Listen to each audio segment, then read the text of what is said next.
E aí, tudo bem? Vamos à palavra de Deus. O texto está na carta de Paulo aos Romanos, capítulo 6, inicialmente os versos 11 a 13.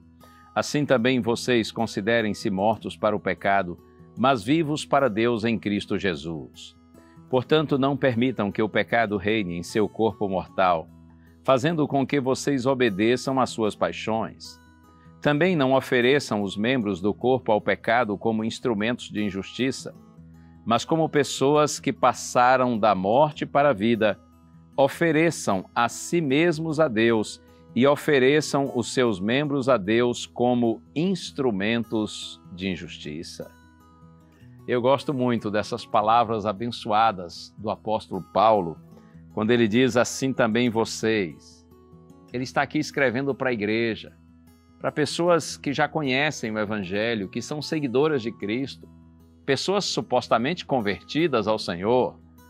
Assim também vocês considerem-se mortos para o pecado, mas vivos para Deus em Cristo Jesus. Antes da conversão, nós estávamos vivos para o pecado e mortos para Deus. Porém, depois da conversão, nós passamos a estar vivos para Deus e mortos para o pecado. Por isso, Paulo diz, ofereçam então os membros do corpo de vocês a Deus como instrumentos de justiça, e não mais como antes, quando os membros do corpo de vocês eram instrumentos de iniquidade ou de pecado. E ele diz no verso 14, porque o pecado não terá domínio sobre vocês, pois vocês não estão debaixo da lei e sim da graça. Veja, o pecado não terá domínio sobre vocês, porque vocês não estão debaixo da lei e sim da graça. Quem vive sobre a graça divina, vive em santidade.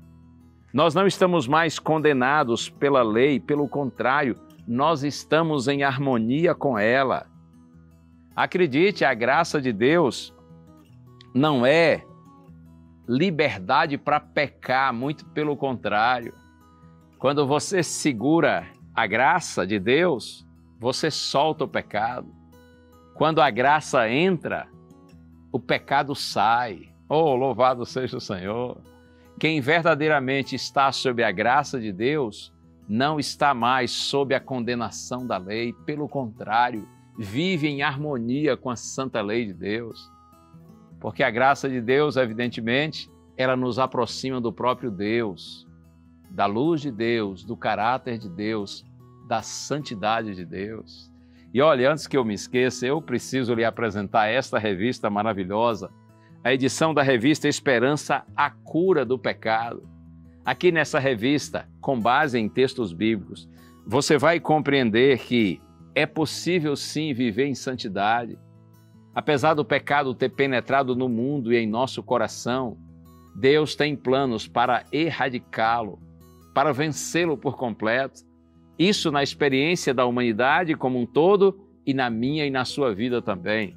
Peça a revista, tá bem? A Cura do Pecado. Não lhe custa nada, é algo que a Novo Tempo lhe oferece com muito carinho, graças aos nossos queridos anjos da esperança. Você acessa a informação que está aí na sua tela e em poucos dias a revista estará nas suas mãos para que você compreenda um pouco mais sobre essa mensagem fascinante a respeito da cura do pecado. Acredite, a transformação efetuada por Deus na vida daqueles que aceitam sua graça é vista sempre de forma inconfundível. Porque esses que aceitam a graça de Deus, insisto, eles passam de uma realidade de pecaminosidade para uma experiência de santidade. Isso é maravilhoso. Esse é o desejo de Deus para você e para mim. Na primeira carta de João, capítulo 1, verso 9, está escrito: se confessarmos os nossos pecados, Ele é fiel e justo para nos perdoar os pecados e nos purificar de toda injustiça. Deus perdoa e purifica. A graça de Deus salva e transforma. Vamos orar?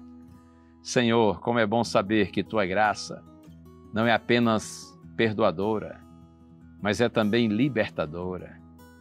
Como é bom saber que Tu nos salvas do pecado, mas também nos concedes poder para nos livrarmos dele e termos uma vida livre de santidade. Realiza em nós, Senhor, essa promessa. Oramos em nome de Jesus. Amém.